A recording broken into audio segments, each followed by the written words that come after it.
시간 말씀을 나누겠습니다. 오늘 본문 말씀에는 하나님께서 하나님의 백성들에게 주시는 여러 가지 많은 축복에 대한 말씀들이 기록이 되어져 있습니다.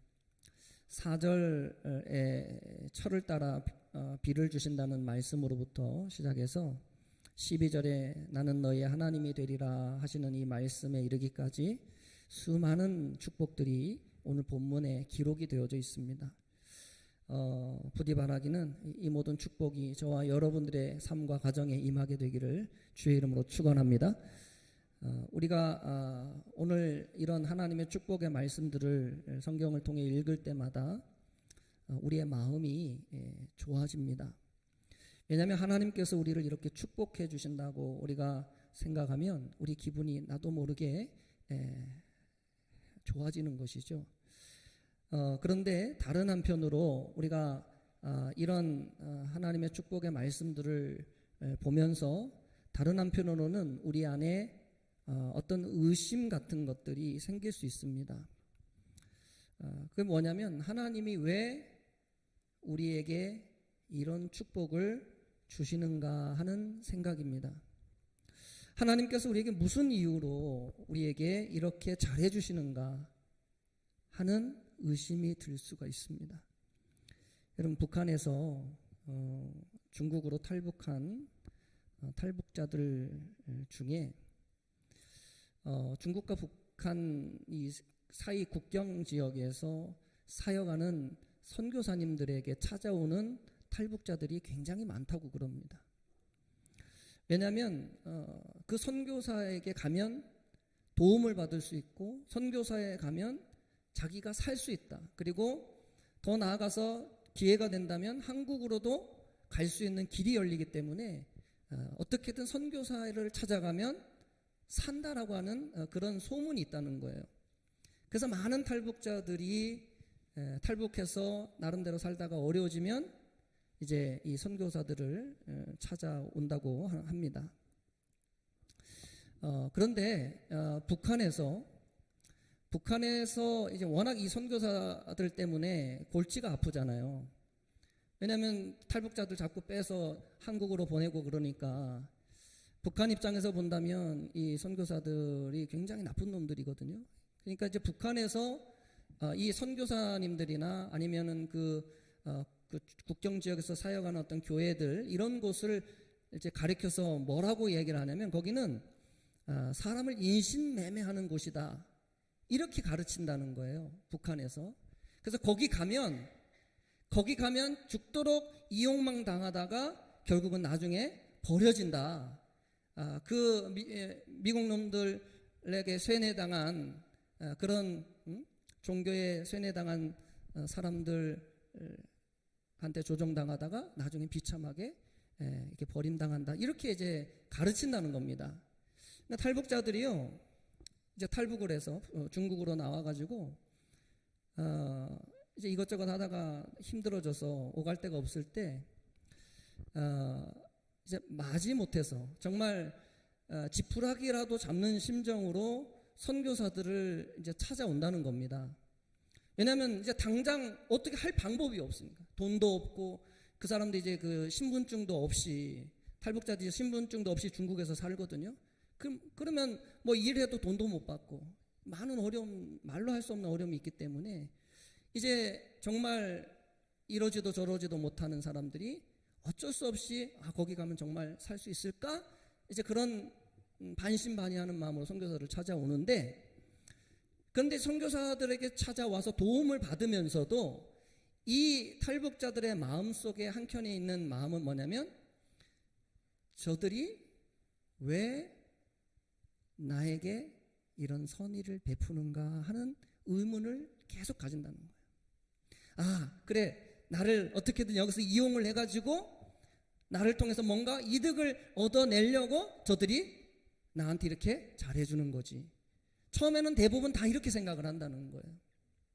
그래서 이렇게 선교사 집에 와서 생활을 하고 성경 공부를 해도요. 이렇게 늘 의심의 눈초리로 선교사들을 바라본다는 겁니다. 그런데 일주일이 되고 2주일이 되고 한 달이 되고 이렇게 머무는 시간이 지나면 지날수록 어떻게 해요? 이제 그 실체를 보게 되잖아요. 선교사들이 뭔가 어떤 뭔가 그 꿍꿍이를 가지고 나에게 잘해주는 것이 아니라고 하는 것이 시간이 지나면 지날수록 더 분명해지는 겁니다. 그리고 선교사들이 돈이 많아서 뭐 누군가의 막 큰 후원을 받아가지고 이렇게 막 우리에게 주는 게 아니고, 정말 힘들고 어려운 중에도 여러 사람들에게 후원을 받아가지고 그렇게 우리에게 잘해준다는 걸 그들이 알고 나서 더 혼란스럽다는 거예요. 아무리 생각해도 선교사들이 자기들에게 잘해줄 이유가 없다는 거예요. 뭘 얻어내, 자기네를 통해서 뭔 이득이 생기는 것도 아니고 오히려 돈만 쓴다는 거죠. 그러니까 지금 탈북자들을요, 탈북한 사람 한 사람을 한국으로 보내는데 못해도 적어도 몇백만 원의 돈이 들어간다는 거예요. 한 사람. 요즘은 또 코로나로 그 비용이 또 올라가지고 거의 한 1,000만 원 돈 돼야 한 사람 한국으로 보낼 수 있다는 거예요. 그러니까 거기 엄청난 재정이 들어가잖아요.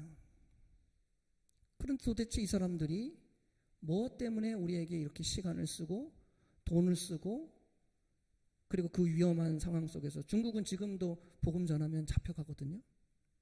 그런 상황 속에서 왜 우리에게 이런 호의를 베풀어 주는가 늘 의심의 눈초리로 바라본다라고 하는 것입니다. 여러분, 선교사님들과 같이 살아보니 이제 그들이 그 마음속에 있는 경계들이 이제 조금씩 풀어지고요. 이제 왜 선교사들이 우리에게 잘해주는지 예수를 만날 때 그것이 이해가 된다고 그래요. 근데 이들이, 탈북자들이 그 예수님을 만나기 전에 가지고 있었던 그 의심의 마음 있잖아요. 그 마음이 어쩌면 오늘 이제 막 출애굽을 한 하여서 하나님의 백성이라고 함께 나오긴 했지만, 하나님을 따라 나오기는 했지만 아직 하나님이 누군지를 제대로 모르는 이 이스라엘 백성들의 마음 안에 한편으로 그런 마음이 있는 거예요. 오늘 하나님이 여러 가지 축복을 말씀했잖아요. 하나님께서 레위기, 민수기, 신명기를 통해서 하나님의 백성들에게 주기로 약속한 많은 약속들, 축복들이 있는데, 그런데 이스라엘 백성들은 이 하나님의 축복을 들으면서도 한편으로 무슨 마음이 드냐면, 하나님이 도대체 왜 우리에게 이렇게 잘해주느냐. 오늘 성경에 우리가 함께 읽은 이 하나님의 축복 4절부터 12절까지 나오는 말씀들을 보면요, 거기에 굉장한 말씀들이 나와요. 하나님 우리의 안전을 지켜주신다. 하나님 우리의 먹을거리를 책임져 주신다. 하나님께서 우리의 대적을 없애주신다. 심지어 오늘 말씀에 어떤 말씀도 있습니까? 한 사람이 오늘 8절에 보시면 너희 다섯이 백을 쫓고 너희 백이 만을 쫓을 것이다.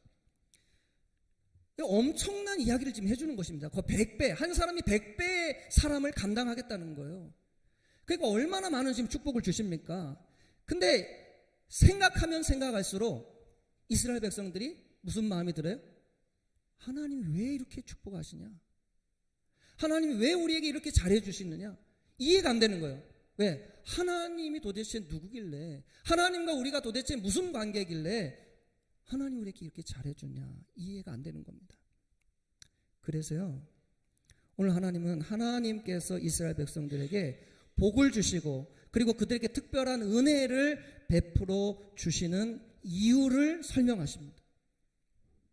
그것이 바로 관계에 대한 설명을 하셔요. 관계. 13절에 하나님께서 이렇게 말씀합니다. 나는 너희를 애굽 땅에서 인도해 내어 그들에게 종된 것을 면하게 한 너희의 하나님 여호와이니라. 내가 너희의 멍에의 빗장을 부수고 너희를 바로 서서 걷게 하였느니라. 아멘. 자, 하나님께서 이스라엘 백성들에게 어떤 관계인지를 오늘 말씀에서 한 몇 가지로 설명을 하는데, 첫 번째는 뭐냐면 하나님은 이스라엘 백성들을 애굽 땅에서 인도하여 낸 하나님이라는 것입니다. 여러분, 하나님께서 이스라엘 백성들을 애굽 땅에서 인도해 내실 때 어떻게 인도해냈죠?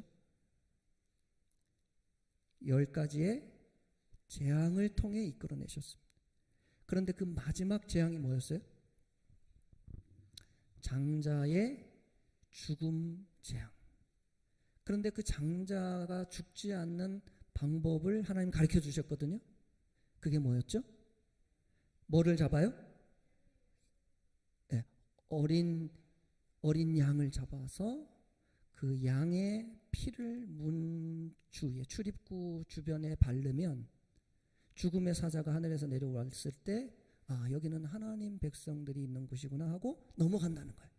그래서 무슨 절요? 유월절. 있을 유, 넘어갈 월. 유월, 넘어갔다는 거예요. 피를 보고 넘어갔다는 거예요. 그래서 유월절이거든요. 그런데 여러분, 그 어린 양, 이스라엘 백성들을 살린 그 어린 양의 피가 의미하는 게 뭐죠? 누구의 피요? 예수님의 피. 다시 말하면 누구의 아들이죠? 하나님의 아들의 피. 그 피로써 누구를 구원했다고요? 이스라엘 백성들을 구원하셨어요. 다시 말하면 오늘날 예수 그리스도를 믿는 저와 여러분들을 구원해내셨어요. 그러니 여러분 생각해 보십시오. 하나님에게 우리가 얼마나 귀한 사람들입니까? 하나님에게 우리가 얼마나 귀한 존재예요? 아들을 죽이시면서까지 살린 존재 누구예요? 우리라는 겁니다. 하나님의 백성들이, 이스라엘 백성들이에요. 자기 아들을 죽이면, 이거는 예표거든요. 구약의 이 사건은 예표인데 하나님의 아들을, 예수님을 죽여서 살린 민족이 누구예요? 이스라엘 백성들, 하나님의 자녀들이에요. 그러니까 하나님이 그들을 복을 주실 이유가 됩니까? 안 됩니까? 되죠. 아들을 대신해서 살렸는데 그들에게 뭘 줘도 뭐가 아깝겠어요? 하나님 가진 거 다 줘도 아깝지 않겠죠. 그러니까 하나님께서 오늘 이스라엘 백성들에게 이런 복을 주시겠다고 약속을 하고 있는 거예요. 그런 관계가 됐다는 거예요, 이미. 이 첫 번째입니다. 자, 두 번째로 이스라엘 백성들에게 하나님 말씀하시는 것은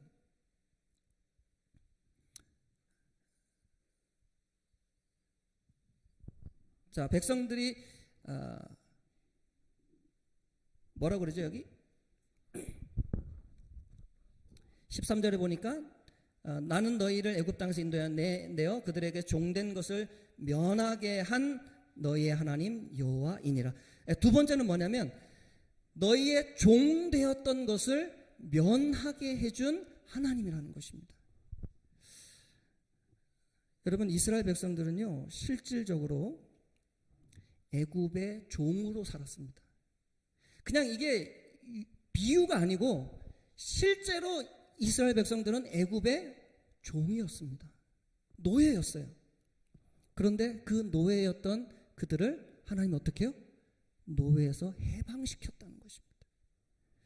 오늘날로 조금 바꿔서 얘기한다면 하나님께서 죄의 종으로 살아가던 우리에게 뭘 주셨습니까? 자유를 주셨어요.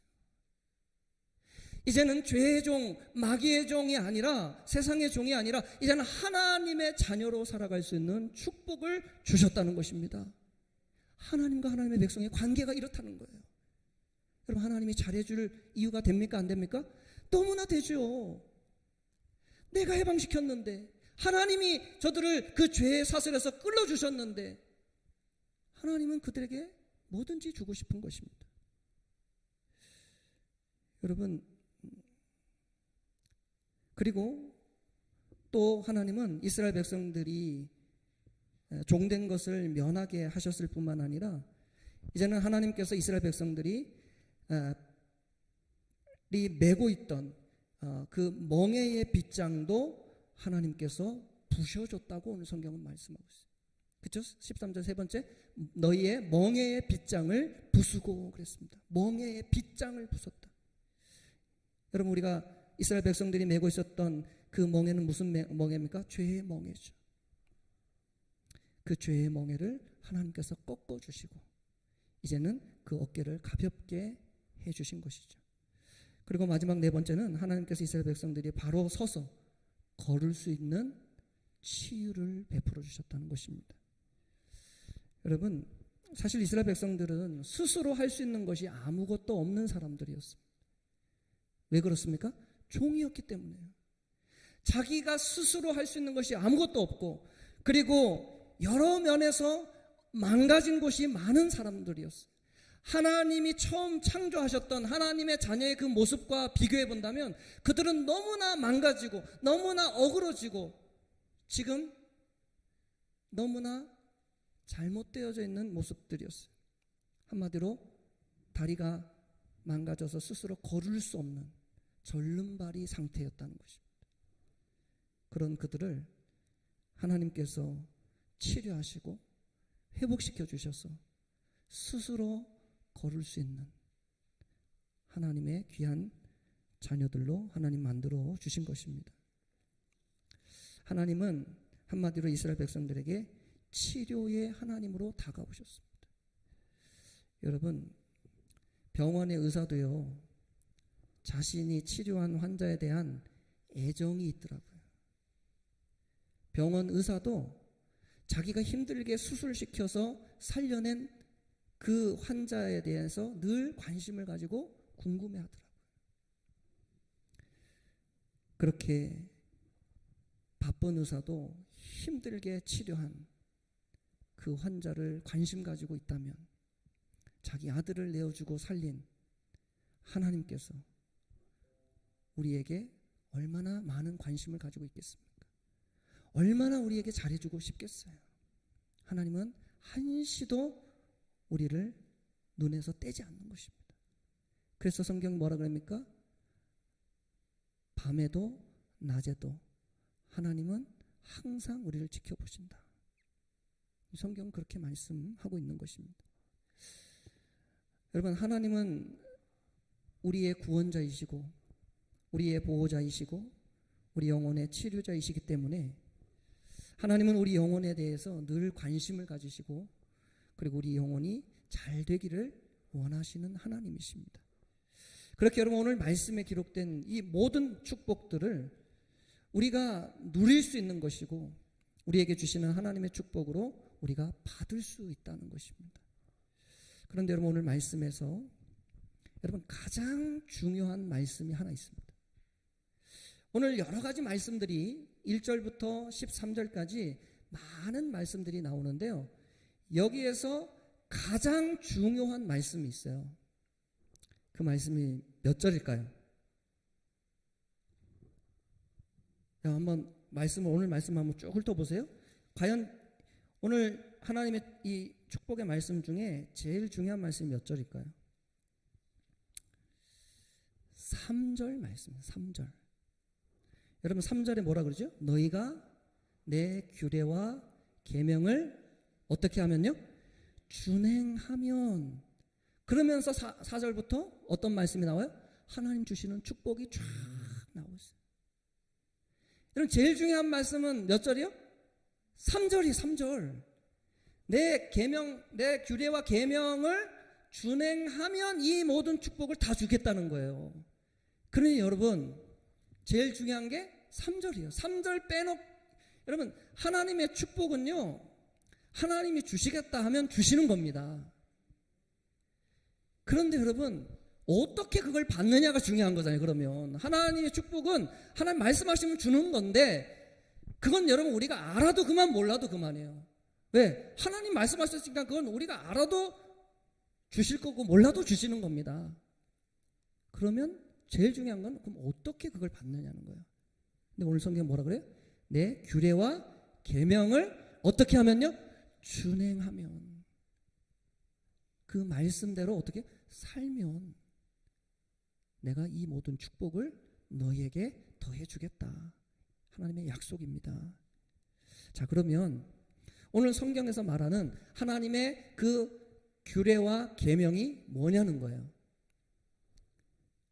그게 1절과 2절에 나옵니다. 오늘 성경에서 하나님 말씀하시는 하나님의 규례와 계명이 1절, 2절에 나오고 있어요. 자, 우리 한번 1절 말씀 한번 같이 읽어보실까요? 한번 1절 말씀 함께 2절까지 같이 읽습니다. 시작.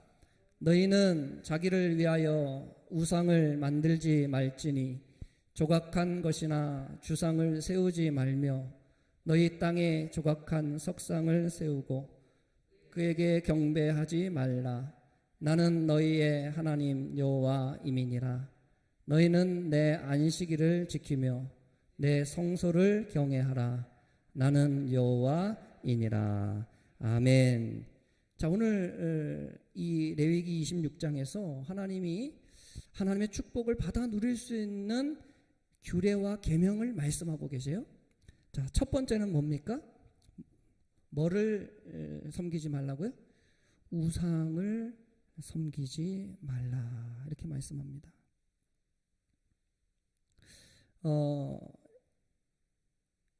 여러분,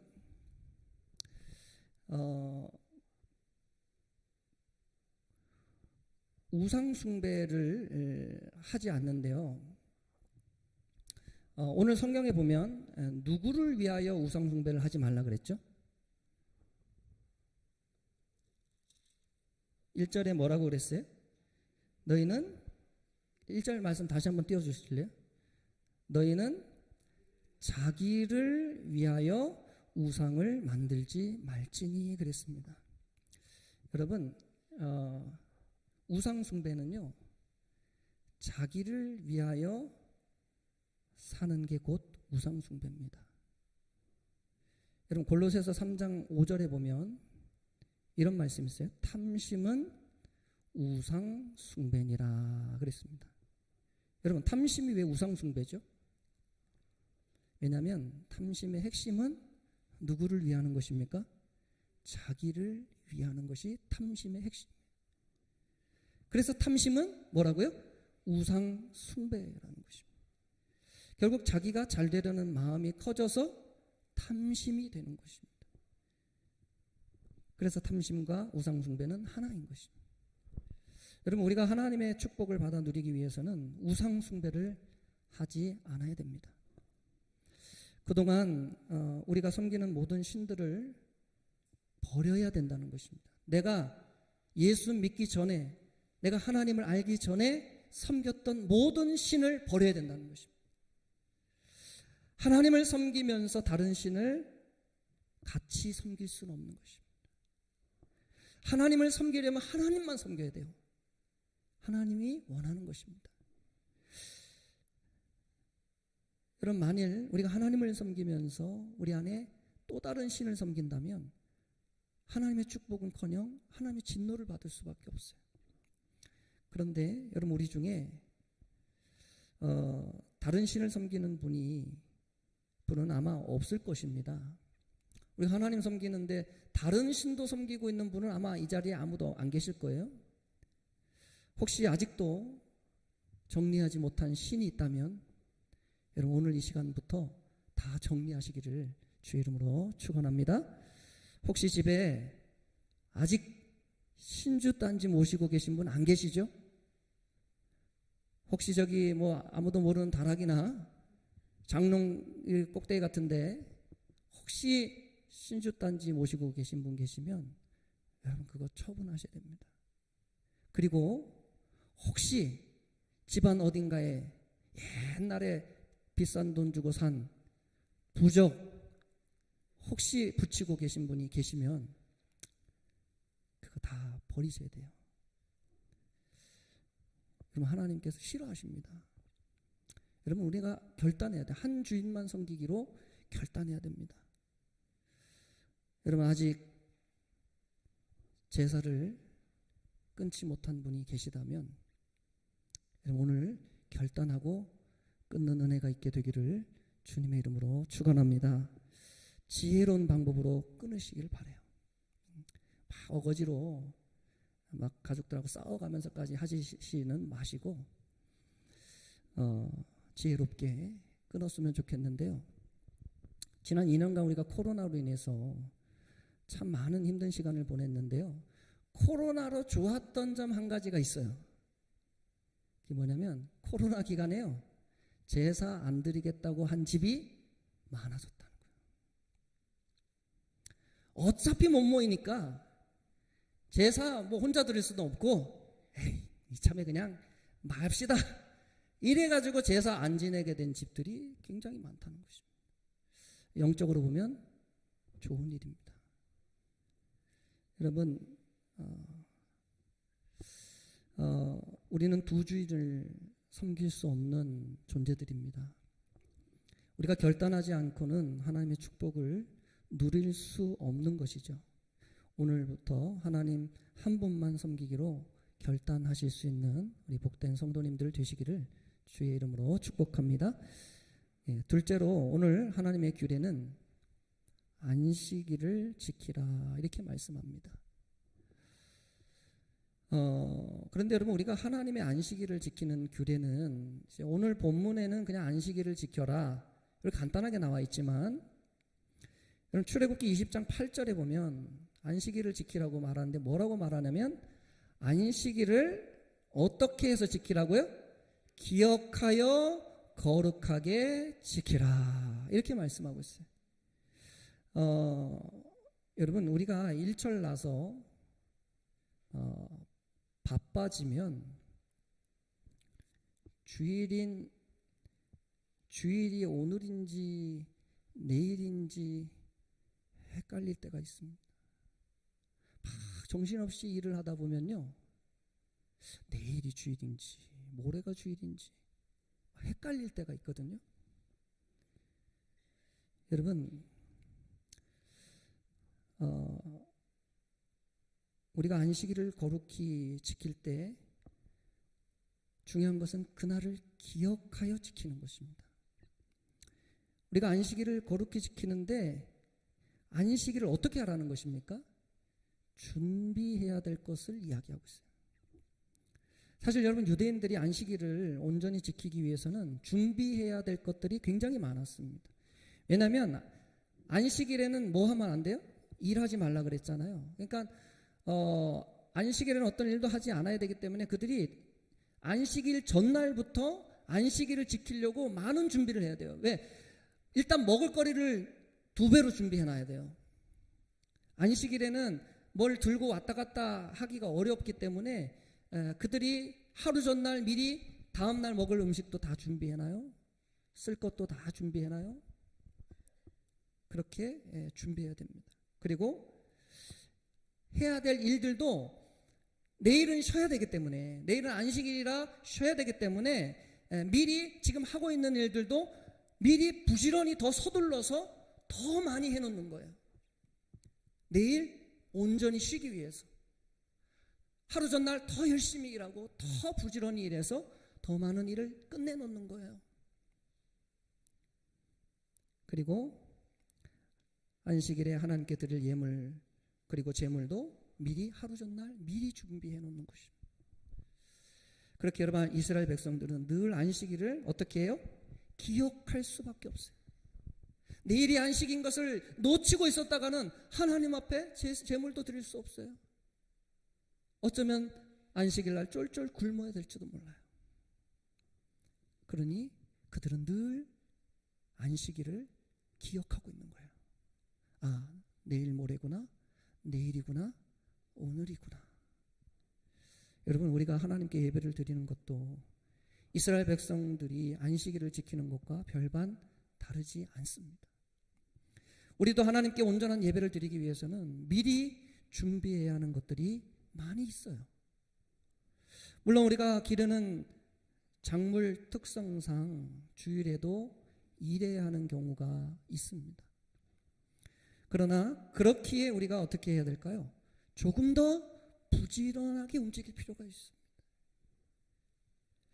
나는 그렇기에 못한다가 아니라 그렇기에 내가 그러면 어떻게 해야 안식일을 주일을 거룩하게 지킬 수 있을까?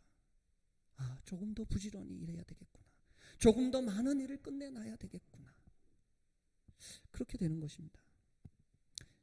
평일에 할 수 있는 일들은 최대한 평일에 끝내놓는 것입니다.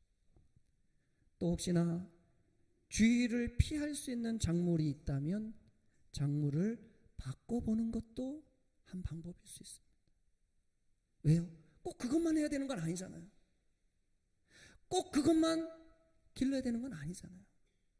우리가 선택할 수 있다는 것입니다. 얼마든지 조종할 수 있다는 것입니다. 어떤 분들은 농사꾼은 신앙생활 제대로 하기 힘들다고 생각하시는 분들도 계실 수 있습니다. 물론 쉽지는 않을 것입니다.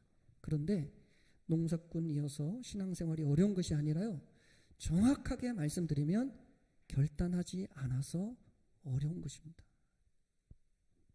여러분, 예수님 당시에도 그 당시에 사는 모든 사람들은 다 무슨 일로 먹고 살았을까요? 다 농사꾼이었어요. 그런데 그 사람들은 안식일을 지켰습니다. 철저하게 지켰습니다. 18세기 여러분 산업혁명이 있기 전까지 대부분의 사람들은 다 농사로 자기 직업을 삼았어요. 그런데 그때에도 하나님을 섬기는 사람들은 주의 날을 거룩하게 지켰습니다. 우리나라도 여러분 60, 70년대만 해도요, 농업국가였지 않습니까? 그런데 그때에도 하나님을 바르게 섬기는 사람들은 누구나 주의를 목숨처럼 지켰다는 것입니다. 여러분, 우리가 안식일을 거룩히 지키기 위해서는 준비해야 할 것도 많고요, 다른 한편으로 포기하고 내려놔야 될 것도 많습니다. 우리는 주의를 지키기 위해서 때로는 금전적인 손해를 봐야 될 때도 있습니다. 직업도요, 아무 직업이나 가질 수 없습니다. 우리는 때로는 주의를 지키기 위해서 관홍상제를 지키지 못할 때도 있습니다. 가족이 결혼하는데도 못 갈 수 있어요?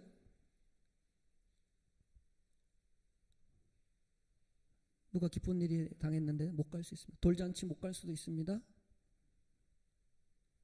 때로는 장례가 나도 못 갈 수 있어요. 여러분, 때로는 가까운 사람들로부터 그래서 손절 당할 때도 있습니다. 손절. 야, 저거 사람도 아니야. 어떻게 그럴 수가 있어? 그런 소리 들을 수도 있어요. 우리가 믿지 않는 자들로부터. 이 모든 것들이 결단하지 않으면 극복해낼 수 없는 일들입니다. 그럼에도 불구하고 여러분, 안식일을 지키시겠습니까? 주의를 지키시겠습니까? 여러분, 이 믿음이 우리에게 있다면 하나님은 반드시 성경에 약속한 축복들을 우리에게 주실 줄로 믿습니다. 여러분, 마지막 셋째로 오늘 본문에 나오는 하나님의 규례는 하나님의 성소를 경외하라라고 하는 것입니다. 여러분, 우리가 하나님의 성전을 귀히 여겨야 하는 이유는 그곳에 하나님이 임재해 계시기 때문에 그렇습니다. 오늘날 하나님의 성전은 어찌 보면 교회라고 말할 수 있습니다. 구약시대 이스라엘 백성들의 신앙이 여러분 성전 중심이었다면 오늘날 예수님을 믿는 신약시대에 사는 우리의 신앙은 뭐 중심이어야 될까요? 교회 중심의 신앙이 되어야 됩니다. 여러분, 우리가 참 신앙이 있다면 우리가 이사를 가도 교회 가까운 데로 가는 겁니다. 신앙을 우선으로 여긴다면 여러분 교회에 가까운 곳으로 가는 게 맞아요. 혹은 집 가까운 곳에 교회가 어디 있는지 먼저 찾아보는 게 우선입니다. 우리 안순자 집사님 여기 계시지만은 대마리 처음 오셔가지고 그 지금 사시는 곳에 집을 구하고 나서 구할 때 아들들에게 이렇게 얘기를 했대요. 대마리에 집을 구하는데 나는 교회에 가까운 곳에 살고 싶다. 그렇게 얘기를 했대요. 자녀들에게.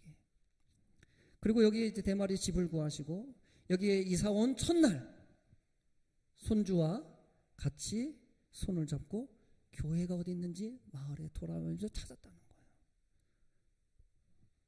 그리고 그날 와보니까 주일 오후 예배를 드리고 있었대요. 그리고 그 다음 주에 제가 왔습니다. 이번에 우리 성도님들 중에 우리 송장로님 그리고 우리 김케니 권사님 이제 가정이 저 율리리로 이사를 가시지 않습니까? 그런데 제가 신방을 하면서 이렇게 말씀을 나누는 중에 우리 장로님 권사님 하시는 말씀이, 나는 이사 나가는데 걸리는 게 하나도 없는데 딱 하나 걸리는 게 있다면 교회가 멀어지는 게 나는 걸린다. 제가 그 말씀을 들으면서 참, 그래, 참 이게 참 신앙이지. 그래, 우리 신앙인의 마음은 이런 마음이어야지. 제가 그런 생각을 했어요. 여러분, 우리에게 진짜 신앙이 있다면 여러분 교회 중심의 신앙일 수밖에 없어요. 왜? 교회에 하나님이 계시니까. 교회에 가면 은혜가 있고 교회를 가야 내 영혼이 산다는 걸 알기 때문에 어떻게든 교회와 함께 가고 싶은 거예요. 교회에 가까운 곳에 살고 싶고 교회와 더 가까운 관계를 유지하고 싶은 겁니다. 여러분, 하나님은 우리가 하나님의 교회를 사랑하기 원하시는 줄로 믿습니다. 왜냐하면 교회는 예수님께서 피로 값주고 사신 교회이기 때문에 그래요. 하나님이 세우신 교회이기 때문에 그렇습니다. 교회는요, 사람이 세운 게 아니에요. 하나님의 사람을 보내서 하나님의 사람들의 헌신을 통해서 세우고 이끌어가는 것이 하나님의 교회이기 때문에 그럼 하나님이 교회를 사랑하고 이 교회를 사랑하는 자들에게 하나님이 복을 주신다는 말씀입니다. 여러분, 하나님은 우리가 이 하나님의 규례와 계명들을 지키기를 원하세요. 우리가 억지로가 아니라 자원하는 마음으로 하나님의 말씀을 준행할 때 하나님은 우리에게 약속하신 성경의 그 모든 약속의 축복들을 우리에게 이루시는 하나님이신 것입니다. 그렇게 여러분, 우리가 오늘 말씀에서 집중해야 하는 말씀은 4절 이하의 말씀들이 아니고 1절과 2절에 나오는 말씀이에요. 4절 이하의 말씀은 우리가 알아도 그만 몰라도 그만이에요. 왜? 그건 하나님의 약속이니까. 몰라도 하나님은 주시는 거예요. 우리가 그대로 살면, 그대로 우리가 행하면 하나님은 그 약속을 주는 거예요. 야, 너 몰랐기 때문에 내가 안 줘, 이러는 분이 아니고요. 하나님 말씀대로 살고 순종하면 그 복은 따라오는 것입니다. 몰라도 따라오는 거예요. 그러나 1절, 2절의 말씀은 우리가 알아야지만 지킬 수 있는 겁니다. 그렇죠? 우상을 숭배하지 말고 안식일을 거룩하게 지키고 그리고 하나님의 성전을 경외하라. 알아야죠. 왜 우리가 하나님의 교회를 사랑해야 되고, 왜 우리가 하나님만을 섬겨야 되고, 왜 우리가 말씀을 준행해야 하는지 이걸 알아야죠. 알아야 지키죠. 그래서 우리가 집중해야 될 말씀은 사실 따로 있어요. 성경에 수없이 많은 말씀들이 있지만 그 중에서 여러분, 우리가 관심을 둬야 되는 말씀들은 따로 있다는 것입니다. 여러분, 세상 글에는 분량이 많은 글이 중요한 글일 수 있지만 성경의 말씀은 그렇지 않을 수도 있어요. 오히려 짧은 말씀이 훨씬 더 중요한 말씀들이 많습니다. 오늘 말씀이 꼭 그런 말씀입니다. 우리가 음식을 먹어도요, 우리 눈에 들어오고 좋아 보이는 음식만 먹으면 건강이 나빠질 수 있습니다. 그러나 몸에 좋은 음식은 사실 따로 있다니까요. 몸에 좋은 음식은 따로 있는 거예요. 그냥 우리가 먹고 싶은 거 먹다 보면 건강 나빠지는 겁니다. 마찬가지로 우리가 성경에서 우리 눈에 띄는 말씀, 우리에게 뭔가 좋게 보이는 말씀들만 우리가 짚는다면 여러분, 우리가 잘못된 길로 갈 수 있습니다. 정말 중요한 말씀들은 사실 우리의 가슴을 아프게 하는 말씀들일 때가 많아요. 그렇기에 여러분, 성경에 있는 말씀들을 잘 분별하셔서 우리가 어떤 말씀을 쫓아야 할지를 그러면 잘 구분하실 수 있는 저와 여러분들이 되었으면 좋겠습니다. 그래야 할 때 우리는 성경의 축복들을 누릴 뿐만 아니라 우리를 구원하시고 우리의 죄의 멍에를 꺾으시고 우리를 믿음의 반석에 바로 세워주신 하나님과 예수님을 만나게 될 줄로 믿습니다. 그런 하나님의 은혜가 저와 여러분들의 삶에 충만케 되기를 예수님의 이름으로 간절히 축복드립니다.